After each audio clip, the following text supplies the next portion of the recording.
عليهم، بس الحكم بالامانه وحش. ظلمنا النهارده. كان ظلمنا فيه، الحكم بيطبل لهم الصراحه. كان ظلمنا فيه، الجمهور المصري واحد بس. زي مثلا اللاعب شاط الكرة، اما هو بقى اللاعب وقع وقام حاسب فاول. ايه رايك في الماتش؟ اللعيبه لعبت النهارده؟ 10/10. الفريق لعب النهارده؟ لعب. عاش عليكم، بس عايزينكم اقوى عشان والله الجمهور المصري بيحبكم جدا، احنا في ظهركم. المصري الحمد لله كان جميل وتمام التمام. الفريق لعب النهارده؟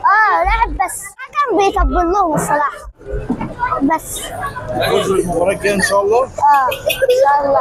ايه بقى رايك في المباراه النهارده؟ ايه؟ والله هم جميل وعملوا كل، بس الحكم بالامانه وحش النهارده كتير. ظلم في ايه؟ ضربة جزاء ولينا فاول وكتير قوي. ايه رايك في الاداء النهارده بتاعك؟ لا جميل الحمد لله. مباراه العوده بقى ايه رايك فيها؟ ان شاء الله؟ ما شاء الله جميل قوي. قول حاجه للعيبه والفريق. عاش عليكم، بس عايزينكم اقوى عشان والله الجمهور المصري بيحبكم جدا، احنا في ظهركم.